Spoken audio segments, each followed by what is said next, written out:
नमस्कार दर्शकों, मैं हूं नाविका कुमार और आप जुड़ रहे हैं मेरे साथ सवाल पब्लिक का शो पर। जिस राज्य की सरकार के नाक के नीचे सनातन को कोरोना बताया गया था, HIV, डेंगू, क्या क्या नहीं कहा गया था, सनातन को नष्ट करने की बात हुई थी। सनातन विरोधी रवैये के तहत हिंदी पट्टी के राज्यों को गौमूत्र स्टेट कहा गया था। उसी तमिलनाडु में राहुल गांधी के दोस्त MK स्टालिन की पुलिस एक बार फिर सनातन पर कटघरे में खड़ी हो गई है। आध्यात्मिक गुरु सदगुरु के कोयम्बटूर आश्रम में 150 पुलिस वालों की फौज उतारने को लेकर आज सुप्रीम कोर्ट ने कड़ा स्टैंड लिया। मुख्य न्यायाधीश DY चंद्रचूड़ की टिप्पणी थी, आप सेना या पुलिस को ऐसी संस्था के परिसर में इस तरह से उतारने का आदेश नहीं दे सकते हैं।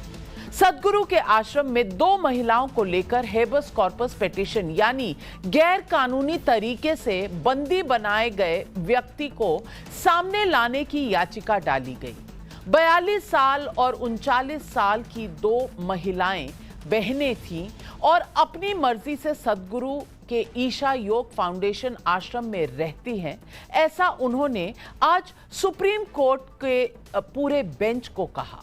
लेकिन इनके पिता का आरोप है कि उनका ब्रेन वॉश कर आश्रम में रखा जा रहा है।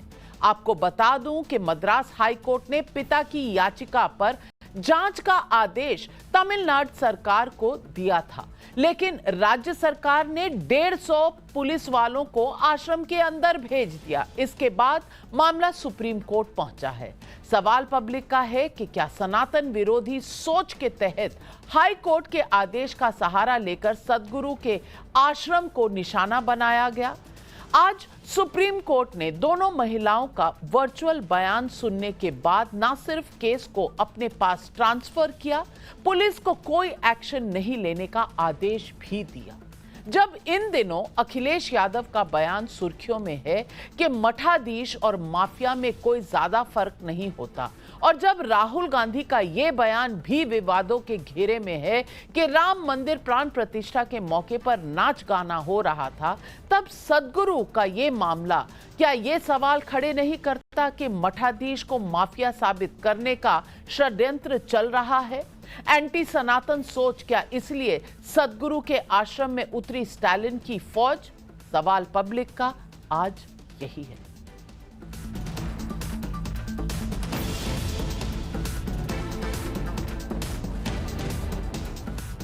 सदगुरु के आश्रम में 2 महिलाओं को लेकर उठे सवालों की जांच पर सवाल नहीं है।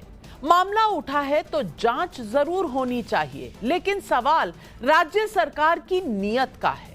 30 सितंबर को मद्रास हाईकोर्ट ने 2 महिलाओं के मामले में जांच का आदेश दिया और 1 अक्टूबर को 150 पुलिस वाले आश्रम में उतार दिए गए। 2 अक्टूबर गांधी जयंती थी और आज 3 अक्टूबर को सुप्रीम कोर्ट में अर्जेंट हियरिंग हुई। इस बीच सुप्रीम कोर्ट के आदेश के बाद MK स्टालिन की पार्टी DMK के बड़े नेता TKS इलंगोवन हिंदुओं को जातियों में बांटने की कोशिश करते दिखे। उन्होंने ये तो कहा कि सदगुरु का मामला कोर्ट में है, मैं नहीं बोलूंगा, लेकिन फिर क्या कह गए, सुनिए उनका ये बयान। This is the party which has worked so long for the welfare of the Hindus who were sidelined and insulted by the upper caste people, which is what they call as Sanatana Dharma. Okay. So we are not against Hindus. Okay. We are for Hindus. हिंदुओं में सिर्फ जाति यही चीज दिखी? आखिर हिंदुओं के बंटवारे की कोशिश क्यों हो रही है? सनातन को मानने वाले करोड़ों लोगों की भावना का क्या कोई मोल नहीं है? एक और सुप्रीम कोर्ट के आदेश से अयोध्या में राम मंदिर बना है, तो दूसरी ओर सनातन पर हमले बढ़ने का आरोप है। बीजेपी साफ तौर पर कहती है कि कभी सीधे तौर पर, कभी घुमा फिराकर सनातन को ही घेरा जा रहा है। आज सदगुरु के मामले में MK स्टालिन जांच को लेकर नहीं, बल्कि सनातन के खिलाफ मौका ढूंढने को लेकर कटघरे में है। राहुल गांधी से स्टालिन की दोस्ती किसी से छिपी नहीं है। क्या डरो मत कहने वाले राहुल गांधी के दोस्त स्टालिन सनातन को डरा नहीं रहे हैं?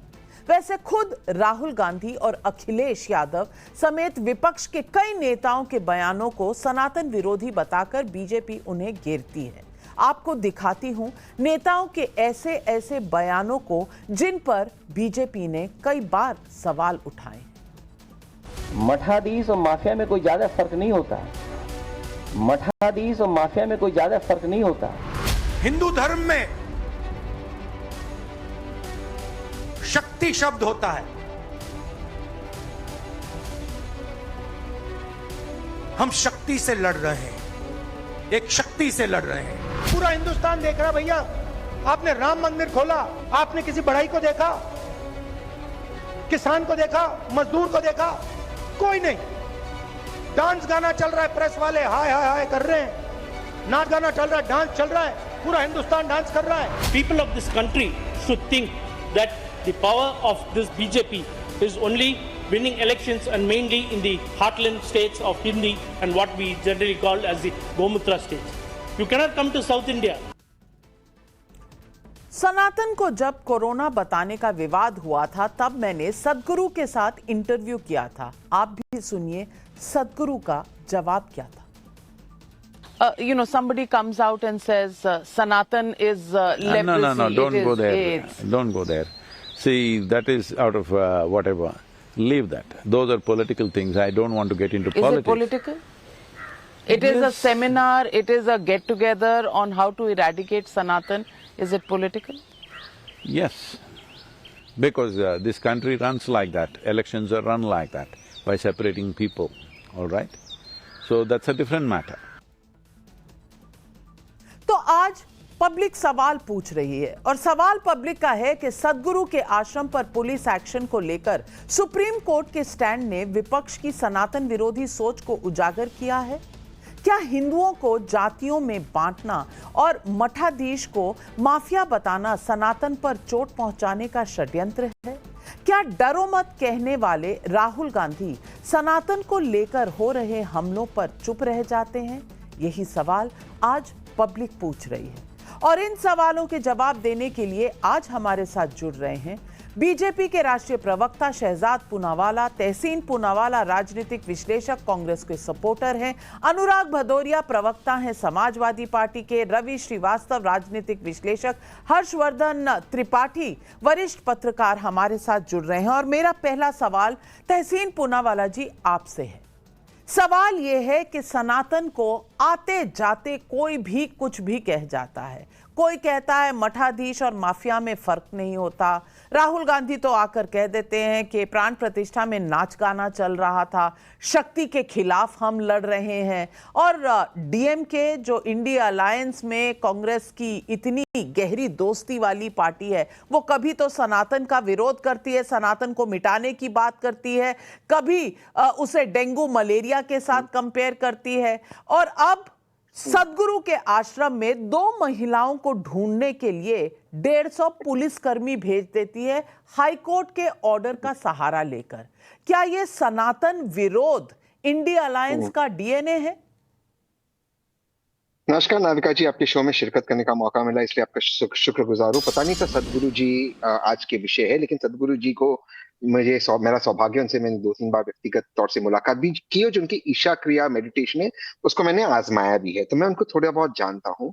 लेकिन जो सदगुरु जी पर एक्शन हुआ, वो एक्शन इंडिया अलायंस सरकार ने नहीं किया, वो हाईकोर्ट का आदेश था। इनफैक्ट मुकुल रोहतगी जी जब आज कोर्ट के अंदर खड़े थे और एसजी साहब तुषार मेहता जी भी खड़े थे, उन्होंने स्पेसिफिकली लुथरा जी जो स्टेट ऑफ तमिलनाडु के काउंसिल थे उनको कहा, मैं कोट करता हूं, we have nothing against the Tamil Nadu government, हमें तमिलनाडु सरकार के खिलाफ कुछ नहीं। ये उनको मैं वर्बैटम कोट कर रहा हूं। एक पिताजी गए उनकी बेटियों को लेकर एक हीबस कॉर्पस के मामले में, वो सही है गलत है, सुप्रीम कोर्ट ने उसका निर्णय किया। मैं सुप्रीम कोर्ट के सामने अपना सर झुकाता हूं। नवरात्रि का पर्व है, मैं सबको नवरात्रि की शुभकामनाएं। लेकिन ये उसका बताना कि इंडिया अलायंस उसके खिलाफ था, डीएमके उनके पीछे की, कौन सी बात हुई, कहां से बात हुई? जहां तक लास्ट बात है, मैं एक चीज कहना चाहता हूं। माननीय अखिलेश यादव जी ने व्यक्तिगत हमले योगी आदित्यनाथ जी पर किया था, जो वहां के मुख्यमंत्री है, वो मुख्यमंत्री के दायित्व में बैठते हैं। वरना जो आज एडमिनिस्ट्रेशन है, मैं आपसे पूछता हूं नाविका जी, आज हाथरस में 121 भारतीय लोग जो मर गए स्टैम्पीड के अंदर, जो उस कार्यक्रम को आयोजित कर रहा था, उनको तो बुक नहीं किया उत्तर प्रदेश पुलिस ने बाय इलेक्शन देखकर। क्या इस तरह का इंसाफ होना चाहिए? 121 गरीब लोग जो स्टैम्पीड में मर गए, क्या आप इससे इत्तेफाक रखते हो? क्या वो गरीब हमारे बच्चे नहीं हो सकते थे? गरीब है तो जो उसके लिए रिस्पॉन्सिबल, उनको बुक नहीं किया जाना चाहिए? और कहो तो नहीं, आप तो सवाल मैं ये भी पूछूंगी कि शहजाद पूनावाला उस वक्त योगी को कटघरे में खड़े करने वाले आज डीएमके की सरकार को कटघरे में नहीं खड़े कर रहे। वो कह रहे हैं क्या ये तो पुलिस ने किया। 150 पुलिस कर्मी यूं ही चले जाते हैं क्या कोयंबटूर के आश्रम में? मैं पूछना चाहती हूं, अगर हाईकोर्ट का सहारा इन्वेस्टिगेशन का लेना था तो 150 पुलिसकर्मी रेड करेंगे क्या ईशा फाउंडेशन? मैं सवाल पूछ रही हूं कि यह सिर्फ एक इकलौता इंसिडेंट नहीं है। मैं जोड़ रही हूं इसको सोच के साथ, क्योंकि सोच यही है कि सनातन को मिटाना है और ये कई बार कई डीएमके के लीडर्स ने कहा है और राहुल गांधी ने इससे किनारा नहीं किया है, इस पर टिप्पणी नहीं की है। सवाल यह है कि कभी इनको मठाधीश माफिया लगते हैं। योगी जी क्या बुलडोजर पर बैठकर चलाते थे खुद? वो भी तो एडमिनिस्ट्रेशन करता था। वहां एडमिनिस्ट्रेशन नहीं, वहां योगी, यहां पर पुलिस और सरकार और चीफ मिनिस्टर अलग अलग। ऐसा क्यों? एक बार थोड़ा सा इसको, अगर ये ईशा फाउंडेशन नहीं होता और मान लीजिए जॉर्ज फाउंडेशन होता या ये अकबर फाउंडेशन होता या ये आयशा फाउंडेशन होता, तो क्या इस तत्परता से, इस ओवर इंथुजियाज्म से कार्रवाई होती? बिल्कुल नहीं होती।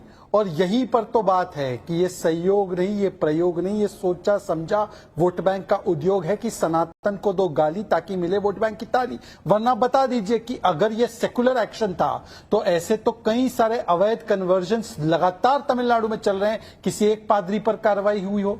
ऐसे कई सारे अवैध चीजें मदरसे में अनेकों चल रहे तमिलनाडु में, कहीं पर एक कार्रवाई हो।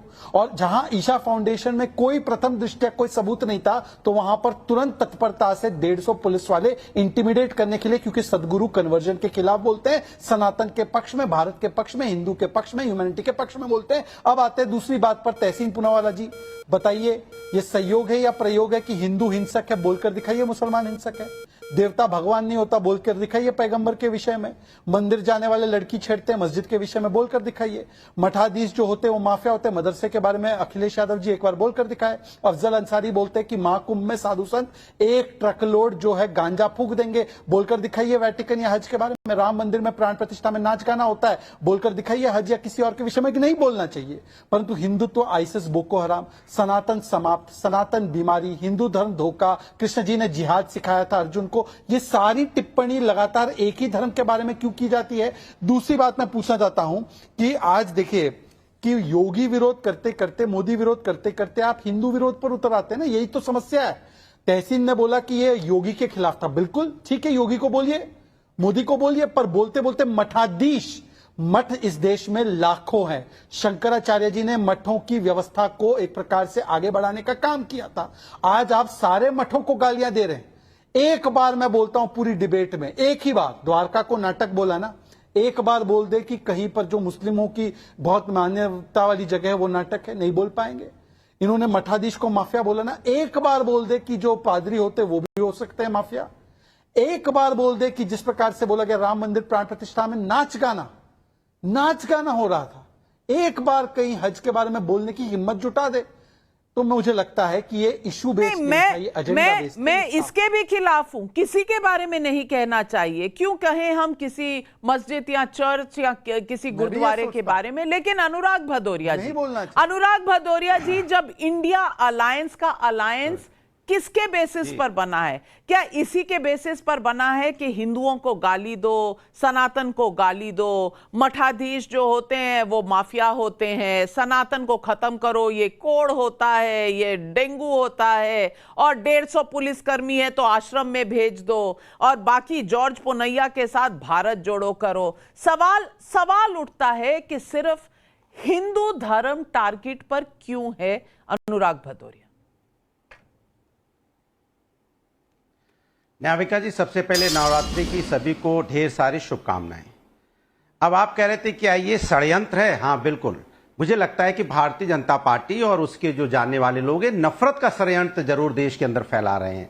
कहते हैं ना, रोज सुबह होते ही खुरपी कुदाल लेके किसान खेत में चला जाता है, हथौड़ा लेके मजदूर अपने निर्माण कार्य में चला जाता है, छात्र अपने पीठ पे बैग टांग के स्कूल चला जाता है, युवा अपना बैग लेके रोजगार पे चला जाता है। फिर ये कौन लोग हैं, ये कौन लोग आते हैं समाज के अंदर में जो नफरत का जहर बोते हैं, फिर वो टीवी स्क्रीन पे चलाते हैं? ये कौन लोग हैं, कहां से आते हैं? यही तो नहीं समझ में आ रहा है कि जो लोग अपने काम में बिजी हो तो बिजी है, लेकिन पता नहीं कौन लोग हैं ये समाज के अंदर जो नफरत का जहर फैला रहे हैं चारों तरफ। सवाल उठता है कि आपने अभी बोला कि हाई कोर्ट का आदेश, ये देश संविधान और न्यायपालिका से चलता है। अगर न्यायपालिका ने कोई आदेश दिया है तो उस पर कार्रवाई हो रही होगी, जाहिर सी बात है। अगर न्यायपालिका कल सुप्रीम कोर्ट कहेगा ये बंद तो बंद। जैसे बुलडोजर उत्तर प्रदेश के अंदर में चल रहा था, धनाधन बुलडोजर को आपने स्वाभिमान का प्रतीक बना लिया था, सेलिब्रेशन का प्रतीक बना लिया था। बुलडोज कर देंगे, मार देंगे, काट देंगे, बुलडोज कर दिया जाएगा। तो क्या बुलडोजर न्याय का प्रतीक था क्या? बाद में सर्वोच्च न्यायालय ने आदेश दिया, बुलडोजर बंद हुआ। जहां तक आपने मठाधीश की बात बोली, सवाल व्यक्तिगत हो रहा था। आप किसी को कहेंगे, आप व्यक्तिगत हमला करेंगे, क्यों बोलेंगे टोटी चोर है, किसी को बोलेंगे और पलट के आपको जवाब दिया जाएगा कि आप बताइए, हम आपसे पूछना चाहते हैं सीधा सा जवाब, क्या साधु के भेष में रावण नहीं आया था? हम सभी साधु संतों का सम्मान करते हैं, जो साधु संत है उनका आदर सत्कार करते हैं, हम उनको प्रणाम करते हैं। लेकिन अगर कोई साधु के भेष में अगर रावण होगा तो हम तो उसको बोला जाएगा ना। हाँ। अगर राम रहीम साधु के भेष ही में रावण आता है। शहजाद पूनावाला काउंटर कर रहे हैं, शहजाद पूनावाला। साधु के भेष में अगर कोई देखा जाएगा, हाँ देखिए, अब एक महत्वपूर्ण बात की साधु के भेष में रावण आएगा, लेकिन आप उसका इशू बनाने वाले मुझे लगता है कि इशू ना बनाए, उनकी पूरी बात बुलडोजर पर सुप्रीम कोर्ट बोले तो बहुत अच्छा लगता है आपको, तब तक तो आप योगी को कटघरे में खड़े हुए थे। लेकिन आज सुप्रीम कोर्ट 150 पुलिस कर्मियों को अंदर भेजने पर सवाल उठाए तो चुप, उसकी बात ही ना करो। शहजाद नाविका नहीं बात क्यों नहीं बात अनुराग जी अब रुक जाइए, अब रुक जाइए, शहजाद जी की बात सुन लीजिए, उसके बाद बोलिएगा। जी शहजाद जी। मुझे लगता है कि बेसिक कर्टेसी हम लोग डिबेट में क्यों एक दूसरे को एक्सटेंड नहीं कर सकते कि आप मेरी बात सुनो, मैं आपकी सुनता हूं। हमने तो सुना ना, अब सुन लीजिए, 10-15 सेकंड की बात है। मैं बिल्कुल मानता हूं कि साधु का भेष धारण करके रावण आया था, तो इसका मतलब ये तो नहीं है कि सारे साधु खराब हो गए। पर साधुओं को, मठाधीशों को बोलने वाले, मैं तो कह रहा हूं कि ऐसे कई सारे पादरी है जो बच्चों का एक्सप्लॉयटेशन करते हैं, ये तो वेटिकन ने माना है। ऐसे कई सारे मौलवी है जो आतंकवाद में लिप्त है, तो ये तो सर्वविदित बात है। तो सारे मौलवियों को बोलने की हिम्मत है? वहां पर टेरर हैज नो रिलीजन, वहां पर क्राइम हैज नो रिलीजन, पर यहां पर सीधा साधु संतों पर हमला। दूसरी बात, ये जो नफरत की बाजार में मोहब्बत की दुकान, तो मुझे बता दो, सनातन समाप्त ये मोहब्बत का सामान है? सनातन बीमारी है मोहब्बत का सामान? रामचरितमानस पोटेशियम साइनाइड ये मोहब्बत का सामान है? रामचरितमानस को और राम मंदिर को बेकार कहना ये मोहब्बत का सामान है क्या? अगर है तो बोलिए दूसरे धर्मों के बारे में भी ऐसे विश्लेषण कर दीजिए। और तीसरी और आखिरी बात, देखिए इसका असली दोषी कौन है?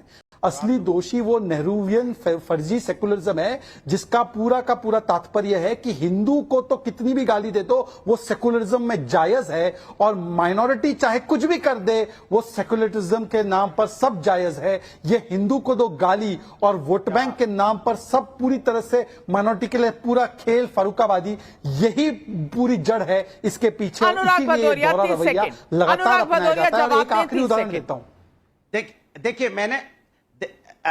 देखिए पहले मैंने बोला, फिर बोलता हूं, हम समाजवादी लोग हैं, हमेशा साधु संतों का सम्मान करने वाले लोग हैं, तभी तो हम केदारेश्वरनाथ इतना बड़ा मंदिर बनाने वाले लोग हैं। हम लोग अपने से मंदिर बना रहे हैं, क्यों हम सम्मान करते हैं। हम जाके अयोध्या में भूमाफिया पैदा हुए, किसके सरकार भूमाफिया पैदा हुए? प्रभु राम की जमीन पे कब्जा, प्रभु राम के मंदिर में पानी टपके, ये भ्रष्टाचार प्रभु राम के साथ होगा? हम लोग आवाज उठाएंगे तो आप कहोगे हम आवाज उठा रहे हैं। सवाल यह है, राम रहीम को पेरोल मिल रही कि नहीं मिल रही है? राम रहीम को आप क्या बोलेंगे?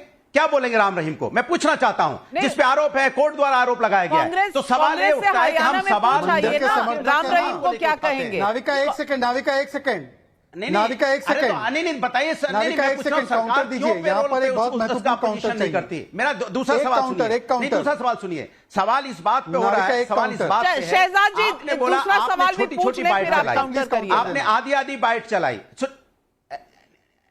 सुनिए, मैं अपनी बात कर लूं। आपने छोटी छोटी बाइट चलाई, ये भी तो अन्याय है ना समाज के साथ। आपने माननीय अखिलेश यादव की छोटी सी बाइट चला दी, आधी चला गए और जल्दी से बंद कर दी। आगे चलाएंगे तो पोल खुल जाएगी, इसलिए आपने मठाधीश माफिया होते उतनी चला के बस देखिए मठाधीश माफिया होता है। अखिलेश यादव जी ने बोल दिया, पूरा साधु संतों का अपमान कर दिया, हल्ला मचाना शुरू कर दिया। पूरा बाइट चला देती हूँ मुलायम सिंह जी का। कार सेवकों पर जो कहा था कि कार सेवकों पर गोली चलाई गई थी और अगर जरूरत होती तो और भी गोलियां चलाते, वो भी चला दूंगी, वो भी पूरा चला दूंगी। अनुराग भदौरिया, इतने ज्यादा आप व्याकुल ना हुए, लेकिन शहजाद जवाब दे रहे। नाविका 10 सेकंड, आप पूरी बाइट चलाइए क्योंकि छोटी छोटी 10 second instant counter. Navika 10 second instant counter. अब अनुराग जी को बोलिए कि जो एक प्रथा है कि उनको अब सुनना पड़ेगा, ऐसे बीच में नहीं बोल सकते। नाविका जी 10 सेकंड उनको बोलिए सुनने के लिए तैयार हो जाए, थोड़ा सा सुनना भी होता है। नाविका, अभी उन्होंने कहा कि हम तो मंदिर के समर्थक हैं। राम गोपाल यादव का ऑन रिकॉर्ड बयान राम मंदिर बेकार है और उदित राज का ऑन रिकॉर्ड ट्वीट कि राम मंदिर पर बुलडोजर चला दो, इस पर स्टैंड बता दो। इधर उधर दाएं बाएं नहीं, इसमें स्टैंड। अभी तक आज तक स्टैंड नहीं आया, लेकिन रवि श्रीवास्तव जी स्टैंड बता दीजिए। मुझे ये बताइए कि बुलडोजर चलता है तो योगी पर सवाल, 150 पुलिसकर्मी अगर घुस जाएं किसी आश्रम में 2 महिलाओं को सुनने के लिए, जिन महिलाओं ने आज वर्चुअली सुप्रीम कोर्ट के बेंच को ये कहा कि वो अपनी मर्जी से हैं, और उनकी आयु भी सुन लीजिए, 42 साल और 39 साल, उनको ब्रेन वॉश कर दिया गया। ठीक है, पिता का कहना है अगर ऐसा है तो उस पर इन्वेस्टिगेशन करिए, लेकिन 150 पुलिसकर्मी लेकर, और 42 साल की महिला क्या अपना फैसला खुद नहीं ले सकती? 39 साल की महिला अपना फैसला खुद नहीं ले सकती कि 150 पुलिसकर्मी वहां पर गए थे इन्वेस्टिगेशन करने? सवाल सीधा है कि राम मंदिर में आपको नाच गाना नजर आता है, आपको माफिया और मठाधीश में फर्क नहीं पता चलता है, डेंगू मलेरिया जैसा आपको हिंदू धर्म लगता है। क्या ये विरोध सिर्फ वोट बैंक के लिए है और एक ही धर्म निशाने पर रहेगा हमेशा? आपका सवाल मुझसे है नाविका जी? आप ही से है। अच्छा, सुन लीजिए। देखिए, पहली बात तो ये कि ये जो सारी कहानी हुई है, जो कंप्लेंट हुई हेबियस कॉर्पस, वहां पे रेड हुई, वहां पुलिस वाले गए, महिलाओं से मिले, आज महिलाओं ने वर्चुअल कोर्ट को बयान दे दिया कि हम अपनी मर्जी से आए हैं, इस सारे किस्से के अंदर सनातन और हिंदू कहां से आया? आपकी अपनी इंटरव्यू चल रहा था अभी आपने सदगुरु से बोला सनातन, आप सनातन के बारे में आपके क्या विचार हैं? उन्होंने सीधे बोल दिया आपको कि ये सब पॉलिटिक्स मत करिए, मैं ना सनातनी हूं ना मैं इसके बारे में कोई जवाब दूंगा। वो है ही नहीं सनातनी, वो कहां के सनातनी है? वो हिंदू ही नहीं है, वो तो योगी है। जो योग करने में कोई धर्म थोड़ा ही होता है, हर धर्म के लोग योग कर सकते हैं। और जहां तक सवाल ईशा फाउंडेशन का है, वो आज से नहीं, वो पिछले कई सालों से, कम से कम 25 सालों से कुछ ना कुछ विवादों के घेरे में रहा है। सबसे पहले तो सदगुरु जी की जो पत्नी का स्वर्गवास हुआ था, उसको लेकर के ही वहां पर सस्पिशन था और उसके बारे में बहुत सारी रिपोर्टें आज भी मीडिया में मौजूद हैं। उसके बाद जो वहां पे जमीन ली गई, वो कहा गया कि ये जमीन आदिवासियों की जमीन लेकर के उसके ऊपर ईशा फाउंडेशन ने अपना एक्सपांशन किया है, वो उसके ऊपर भी वहां पर कोर्ट केस चल रहे हैं। आज ये एक सवाल नया आया है, तो ये इसमें हिंदू और सनातन कहां से आ गया?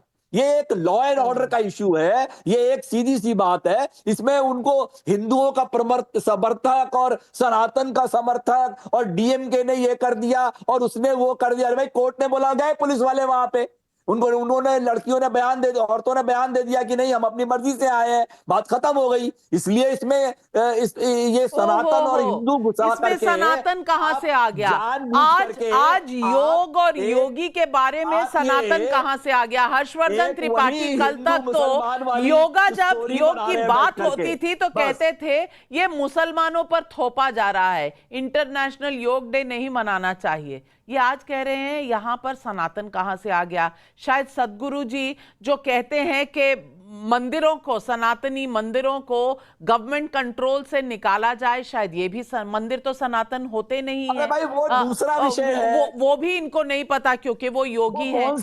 ये सनातन कहां से आ गया बीच में? इनको लगता है कोई योगी जो है वो सनातन से कनेक्टेड ही नहीं है। हर्षवर्धन त्रिपाठी जी, मैं क्या जवाब दूं, आप ही दे दीजिए। मत दीजिए आप। नविका जी, सबसे पहले तो ये कि अगर कोई ये कहता है कि योग का सनातन हिंदू धर्म से कोई वास्ता नहीं, कोई मतलब नहीं है, तो या तो कोई ऐसा व्यक्ति कह सकता है जो मूलतः बौद्धिक बेईमान है। जो बौद्धिक बेईमान नहीं होगा वो ये नहीं करेगा। एक अच्छी चीज सनातन ने, हिंदू धर्म ने दुनिया को दी और दुनिया उसे स्वीकारती है। अगर आप कहें कि योग धार्मिक नहीं है तो मैं आपके साथ खड़ा हूं, बिल्कुल धार्मिक नहीं है, लेकिन योग हिंदू धर्म और सनातन धर्म ने ही दिया, तो ये बौद्धिक बेईमानी बंद करनी चाहिए, नंबर 1। नंबर 2 ये, क्या हम इसको ऐसे देखें कि सरकार जहां खड़ी है, जो सरकार जहां पर बनी हुई है, वो तय कर रही है? अगर नहीं तय कर रही होती तो एक साथ इतने पुलिसकर्मी भेजना, और इसको हम कहते हैं चलिए ठीक है, मान लेते हैं कि उसके पिता ने, उन लड़कियों के पिता ने कहा, ऐसे ढेर सारे लोग हैं जो लड़के निकल जाते हैं, किसी मठ में चले जाते हैं, किसी सन्यासी के यहाँ चले जाते हैं, कई तो नागा हो जाते हैं, कई कुछ और काम करने लगते हैं, लेकिन क्या उसके लिए जहां पर वो गए हैं उनको दोषी ठहराया जा सकता है? उसकी एक प्रक्रिया है, आपको कानूनी तौर पर लगता है पूछताछ कर ली थी, लेकिन जब इस तरह से आप जाते हैं और उसको मीडिया में उसी तरह से आप चलवाते भी, तो इसका मतलब क्या हुआ? आपको फिर एक निशाना लगाना है, क्योंकि हो सकता है कि हिंदू धर्म के नाम पर, बाबा के नाम, आपने सीधी बात का जवाब नहीं दिया। रवि जी, मैं बोल नहीं रहा था, बड़ी आपकी खराब आदत है, बड़ी गंदी आदत है। आप मतलब आप इस तरह से मत किया कीजिए, बहुत गंदी आदत है आपकी, ये मत कीजिए, मैं पूरी बात कर लूं।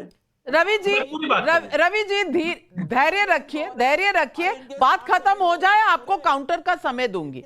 हर्षवर्धन, ये तरीका निकाला जाता है और ये कोई छिपी हुई बात नहीं है कि खबर इस तरह से आती है, बयान इस तरह से आते हैं कि कहीं भी कुछ हो, उसमें ऐसा लगेगा कि जैसे कोई पुजारी गड़बड़ कर रहा हो, कैसे कोई मठाधीश या कोई महंत गड़बड़ कर रहा हो। बाद में पता चलता है कि वहां तो कुछ और ही मसला था, वो तो कुछ दूसरे मजहब के लोग थे।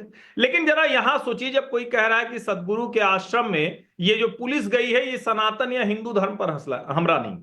शंकराचार्य जयेंद्र सरस्वती और विजयेंद्र सरस्वती का नाम तो मेरे ख्याल से रवि श्रीवास्तव जी को भी ध्यान में होगा, सबको ध्यान में होगा। 2004 में उनके ऊपर एक आरोप लगा कि आश्रम के मैनेजर शंकर रामन की हत्या में वो शामिल हैं। पुलिस जाती है, उनको उठा लेती है, और जिस तरह से उठाया, वो दीपावली का समय था, नवंबर 2004 मेरे ख्याल से, और उसके बाद सभी अदालत से वो पूरी तरह से बरी हो जाते हैं। लेकिन हिंदू धर्म पर, हिंदू संतों पर, हिंदू मठाधीशों पर एक हमला हो गया। ऐसे ही सदगुरु के आश्रम में पुलिस गई, वो खबरें छप गई, वो हम लोगों ने डिबेट कर ली।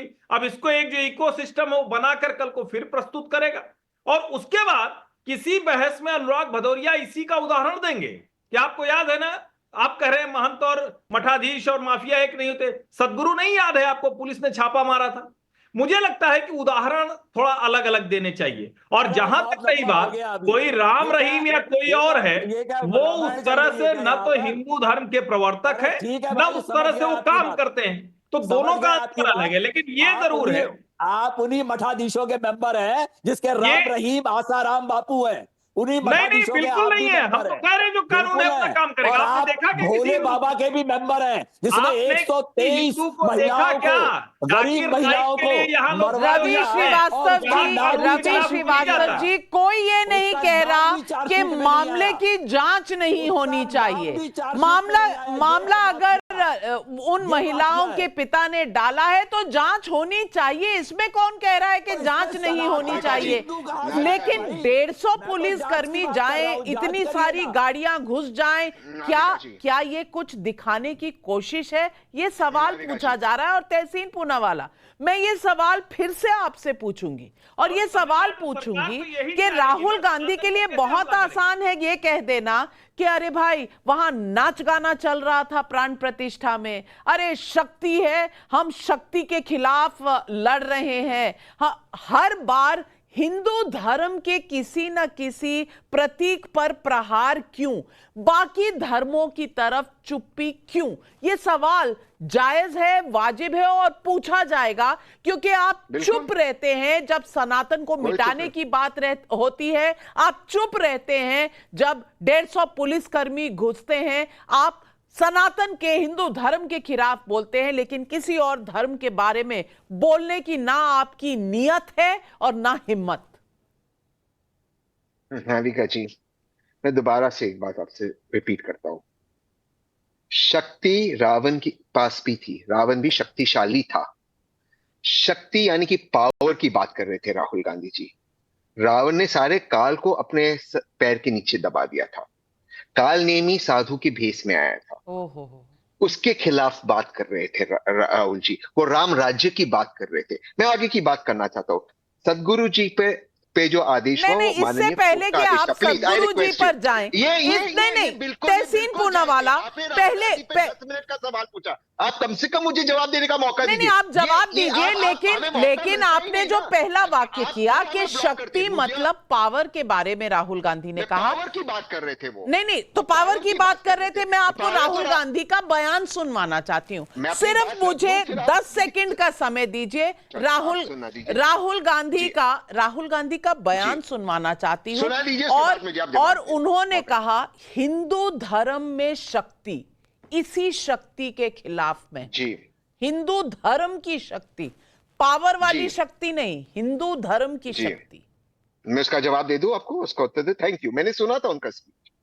जब वो ये कह रहे थे तो रावण के पास अपनी पावर, अपनी शक्ति कहां से आई?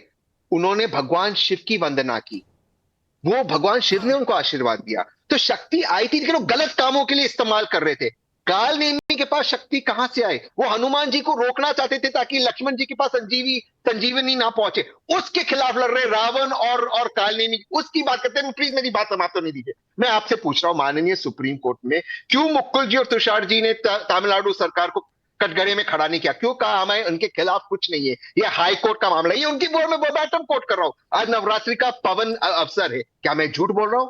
ये एक एजेंडा जो भाजपा चला रही है कि हम मुस्लिम परस्त थे, हम क्रिश्चियन परस्त थे, हम हिंदू विरोधी, इसको मैं सेटल नहीं होने होगा। ईशा फाउंडेशन के खिलाफ जवाब दें। सुप्रीम कोर्ट ने इंटरफेयर किया। इशरत के खिलाफ होगा तब भी सुप्रीम कोर्ट इंटरफेयर करेगी। ईशा और इशरत हमारी बहन है। दो विषय जिस पे मैं जवाब देना चाहता हूं, दो विषयों पर जवाब देना चाहता हूं। पहले तो रवि जी ने सदगुरु के पास्ट के बारे में कुछ बातें उठाई। सदगुरु जी की तस्वीर सिद्धरमैया के साथ, सदगुरु की तस्वीर स्टालिन के साथ। तो क्या स्टालिन और सिद्धरमैया जी ऐसे व्यक्ति के साथ मंच साझा कर रहे हैं जिनके ऊपर इतने गंभीर आरोप है? एक एक करके रवि जी प्लीज, ये बीमारी का परिचय यहां पर मत दीजिए। नारिका सबको समय देती है और बहुत ईमानदारी से सबको अच्छा समय मिलता है, प्लीज। दूसरी बात, तहसीन पूनावाला ने जो कन्वीनियंट है वहां से कन्नी काटते हुए वो व्याख्या की, जिसकी व्याख्या मुझे लगता है राहुल गांधी को भी नहीं पता होगा शक्ति के बारे में। चलिए, तहसीन की तो जानकारी का स्रोत अच्छा है क्योंकि वो पढ़ते लिखते हैं, पर तहसीन पूनावाला मंदिर जाने वाले लड़कियों को छेड़ते हैं। राम मंदिर बेकार है, राम मंदिर में प्राण प्रतिष्ठा नाच गाना है और रामचरितमानस पोटेशियम साइनाइड है। अब मुझे बता दीजिए कि मस्जिद जाने वाले तो कई जगहों पर फटे हैं बॉम्ब की तरह। क्या मस्जिदों को बोलने की हिम्मत है राहुल गांधी की? नहीं, इस तरह की बात, इस तरह की बात ना करें। हिम्मत है? नहीं, किसी धर्म को मत ड्रैग करें। नहीं, नाविका जी सुनिए ना, नाविका सुनिए ना, मुझे पता है, मैं खुद मुस्लिम हूं। मेरी बात पूरी हो जाने दीजिए क्योंकि आपने मुझे रोका है, तो मैं क्लैरिफाई कर दूं। तहसीन और मैं दोनों मुस्लिम हैं जन्म से, मुझे पता है मैं क्या बोल रहा हूं। पर आप सोचिए आपको पता होगा, लेकिन एक नेशनल टेलीविजन पर मेरा भी फर्ज बनता है कि मैं किसी धर्म विशेष को एक तरफ से एक ही तराजू में नहीं तोलूं। लेकिन सवाल ये है, नहीं, बिल्कुल आप बोलने दीजिए, आप बिल्कुल बोलिए, पर धर्म पर कटाक्ष मत अवसर तो दीजिए जी। मैं पता है मुझे नाविका, मैं आपके शो पे कम से कम ऐसी बात नहीं करूंगा जो आपके शो के स्टैंडर्ड या गाइडलाइंस के हिसाब से ना हो, तो मुझे पूरा मौका दीजिए। नाविका जी, ये वही मंडली है जो कहती है कि धर्म को कानून और क्राइम से अटैच मत कीजिए। तो मंदिर जाने वाले कैसे मोलेस्टर बन गए भाई? मस्जिद जाने वाला बॉम्ब ब्लास्ट नहीं करता ना, ये मैं मानता हूं, मैं बोल रहा हूं। तो मंदिर जाने वाला कैसे मोलेस्टर बन गया? इस पर व्याख्या करे राहुल तहसीन पूनावाला। तहसीन जवाब दीजिए और अनुराग जी आ रही हूं। नहीं, देखिए राहुल जी का ये उस बयान के बारे में मैंने सुना नहीं, उनका कौन सा बयान था, किस कॉन्टेक्स्ट में वो बयान कहा गया, मैं उस बयान के बारे में मैं जानता नहीं हूँ। लेकिन माँ सीता का कोई सबूत नहीं है जन्म का, ऐसे महेश शर्मा जी ने कहा। राम सेतु का कोई सबूत नहीं है, जितेंद्र सिंह जी का। और भगवान विष्णु, भगवान शिव, भगवान राम के बारे में नरेश अग्रवाल जी ने क्या बोला? और भगवान राम तो आपके हिसाब से काल्पनिक ही थे, काल्पनिक ही थे। ये तो एफिडेविट भी कांग्रेस पार्टी ने सुप्रीम कोर्ट में दिया था। लेकिन अनुराग भदौरिया, ये हट के बच के निकलना ये सही नहीं है। सवाल सीधा है, अगर आप सुनेंगे तो आप सुनेंगे कि सीधी तरीके से इंडिया अलायंस के जितनी पार्टीज हैं वो हिंदू धर्म पर बहुत मेहरबान रहते हैं। ऐसा मैं नहीं कह रही, ऐसा हमारे दर्शक भी महसूस करते हैं। संजय मिश्रा भदोई से पूछ रहे हैं, जब भ्रष्टाचार की जांच करने ईडी की टीम के कुछ अधिकारी पश्चिम बंगाल जाते हैं तो उन पर हमला हो जाता है और पूरा विपक्ष हंगामा करने लगता है, लेकिन एक सनातन संस्था पर जब 150 पुलिस वाले छापा मारते हैं तो सारे सो कॉल्ड सेक्युलर एक क्यों हो जाते हैं? ये क्या फॉर्मूला? देखिए, मुझे अभी तक एक बात समझ में नहीं आई, आपका सवाल क्या है? आधे घंटे के प्रोग्राम में मैं समझ ही नहीं पाया कि आप कौन से एजेंडे पे चल रही हैं, कौन सा सवाल पूछ रही हैं। कुछ नहीं, सब गड़बड़ झाला है। मैंने कुल मिला के आप ये कहना चाहते हैं आपके लिए राज कपूर की फिल्म का एक गाना है, समझने वाले समझ गए, जो ना समझे वो क्या है, वो राज कपूर आपको बता कर गए हैं। अब आप नहीं समझे तो मैं क्या कहूं आपको? अरे आप सुनना ही नहीं चाहते। अच्छा, सुनना ही नहीं चाहते आप। अभी नरेश अग्रवाल जी की बात बताऊंगा तो आप अभी हल्ला मचाने लगेंगे। उन्होंने प्रभु के बारे में क्या बोला था, इनके निषाद जी उन्होंने क्या बोला था, प्रभु राम तो दरसत के बेटे नहीं है, तब आप नहीं उसका जवाब देंगे। गलत बोला था, मुझे जवाब देने की जरूरत नहीं है, शहजाद पूनावाला जवाब देंगे। अब सुनिए तो, मुझे बोलने दीजिए, लेकिन बोलने दीजिए। लेकिन हम उसी बात को कि उन्होंने क्या बोला था, क्या ये जो निषाद इनकी पार्टी ने, इसी बात को मैं रोज बोलूं आपसे तो आपको कैसा लगेगा? इसके मतलब कि हम एजेंडा चला रहे हैं।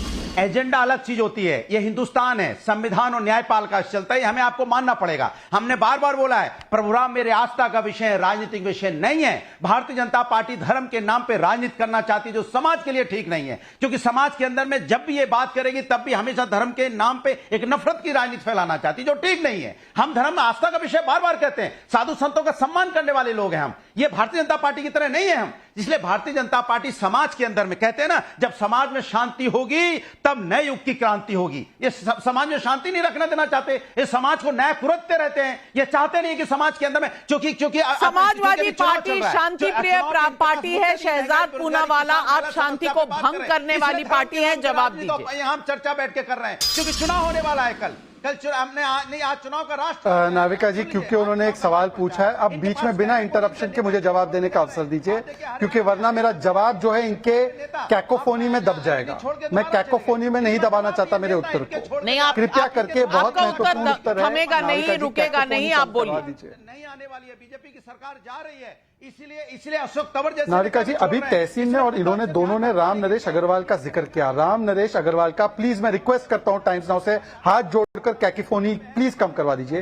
राम नरेश अग्रवाल ने वो बयान जुलाई 2017 में दिया और मार्च 2018 में उन्होंने समाजवादी पार्टी छोड़ी। उनको समाजवादी पार्टी ने इस बयान के लिए क्यों नहीं निकाला? आज ये यहां पर छाती कुर्ता फाड़ रहे हैं अपना। उन्होंने 6 महीने 8 महीने तक राम नरेश अग्रवाल पर कोई बयान नहीं, कोई एक्शन नहीं, उल्टा डिफेंड किया और कहा, बिल्कुल सही कहा, उन्होंने माफी मांगी उस बयान के लिए जब समाजवादी पार्टी छोड़ी। तब अनुराग से पूछिए कि आज बताइए कि मठाधीश को माफिया बोलने वाले पर क्या कार्रवाई? बोलिए कि अफजल अंसारी ने जो बयान दिया है महाकुंभ पर, उस पर क्या कार्रवाई? बोलिए कि क्या कार्रवाई की उन्होंने स्वामी प्रसाद मौर्य पर, जिन्होंने किस प्रकार से रामचरितमानस पर बोला? एक को कार्रवाई नहीं की। इसीलिए मैं कहता हूं कि Anurag Bhadauria master of distraction and master of obstruction है। केवल अनुराग भदौरिया, क्या राहुल गांधी, अखिलेश यादव और नरेश अग्रवाल का एक ही स्तर है राजनीति में? लास्ट पर मैं जवाब दे दूं? दे दीजिए। जवाब दे दूं? बिल्कुल। देखिए भारतीय जनता पार्टी के साथ समस्या ये हो गई है आप ही कह रहे हैं जब जवाब दिया था तब उस समय समाजवादी पार्टी में थे, तो उन्होंने जब इस तरह की बात बोली, प्रभुराम का अपमानजनक शब्दों का इस्तेमाल किया, तो आपने पार्टी में क्यों ले लिया? ऐसे व्यक्ति को तो नहीं लेना चाहिए था। नहीं, पर और आप भी उसके तो मंत्री भी आपने नहीं, बना दिया। दोनों तरफ से नहीं खेल सकते आप अनुराग भदौरिया। हर्षवर्धन त्रिपाठी जी जब बोला तब समाजवादी पार्टी में थे, और समाजवादी पार्टी धर्म के नाम पर राम के भक्त हैं, लेकिन उन्होंने कोई कार्रवाई नहीं की। सवाल पूछ रहे बीजेपी से कि आपने क्यों ले लिया नरेश अग्रवाल को। अब ये वॉटर बाउंड्री नहीं तो क्या है? लेकिन इस वॉटर बाउंड्री में तो कभी कोई द एंड नहीं है, क्योंकि राउंड चलता रहेगा। लेकिन सवाल यहाँ दूसरा है। सवाल ये है कि क्या भारतीय जनता पार्टी में रहते हुए किसी नेता के मुंह से ये निकल भी सकता है? उसका जवाब है नहीं। निकलता भी है तो क्या करेगा? मुंह छिपा के भागेगा। उधर क्या होगा? उधर वो बड़े दम्भ के साथ वो सदन में बोला था नरेश अग्रवाल ने, वो जो बेहद जिसको कहें कि निकृष्ट बयान था उनका, और उस वक्त समाजवादी पार्टी के लोग उससे आनंदित हो रहे थे। फर्क है ये। और अभी भी लगातार जो हिंदू धर्म संस्कृति सभ्यता पर हमला होता है, अभी क्या हुआ? किसी एक महिला के साथ कोई गलत काम हुआ और क्या कह दिया उदित राज ने? राम मंदिर को ही गिरा दो। यानी पहले राम मंदिर बनने नहीं देना है, बन गया है तो उसे गिरा दो। और अभी कोई कह रहा था, शायद रवि भाई कह रहे थे, बुद्धिमान व्यक्ति हैं ये, इन्होंने कहा कि जग्गी वासुदेव का पास्ट बड़ा वैसा रहा है। अब मदर टेरेसा पे मैंने सुना नहीं कभी आपको बड़े पास्ट की, उनकी भी बड़ी चर्चा होती है। और मेरा ये मानना है, मैं मानती हूँ मदर टेरेसा को भी इससे बाहर रखना चाहिए, मदर टेरेसा को भी इससे बाहर रखना चाहिए। लेकिन देश के जो लोग हैं वो समझ रहे हैं कि ये कहां जा रहा है और सवाल क्या है। धीरज अग्रवाल का मेरठ से सवाल है, क्या स्टालिन स्वर्ण मंदिर में वर्दी के प्रवेश के बाद जो हुआ वो भूल गए हैं? संजय प्रजापति मुंबई से कह रहे हैं, नाविका जी, आतंकी नसरअल्लाह मरता है तो हजारों किलोमीटर दूर भारत में आंसू बहाए जाते हैं, क्या ये चिंता की बात नहीं है? नरेश चौहान का नीमराना राजस्थान से सवाल है, सनातन को कोरोना, डेंगू, मलेरिया कहने वाले पहले ये बताएं कि गुरु, सदगुरु, ऋषि, मुनि, इसकी परिभाषा होती क्या है? एसके जैन का दिल्ली से सवाल है, सनातन धर्म के बारे में चलते फिरते कोई भी कुछ भी बोल जाता है, अभी डिबेट में ही पता चल गया। समाजवादी पार्टी के प्रवक्ता को साधु के भेष में रावण ही दिखाई देता है और किसी धर्म के बारे में बोलने की इनकी हिम्मत नहीं होती। कान्हा शर्मा मथुरा से कह रहे हैं, सभी विपक्षी पार्टियां सनातन का विरोध करें तो ठीक, लेकिन बीजेपी हिंदू सनातन के लिए आवाज उठाने लगे तो बीजेपी हिंदू मुस्लिम करती है। ये क्या तर्क है? सवाल आज पब्लिक पूछ रही है और मैं भी यही सवाल पूछ रही हूं। अगर किसी बाप ने ये सवाल पूछा है, किसी पिता को चिंता है, वो सवाल उठा सकते हैं और बिल्कुल कार्रवाई होनी चाहिए, तहकीकात होनी चाहिए। लेकिन सिर्फ सनातन पर हमला क्यों? सवाल आज पब्लिक का है और कल बहुत से लोग यही सवाल पूछेंगे, आप बच नहीं सकेंगे।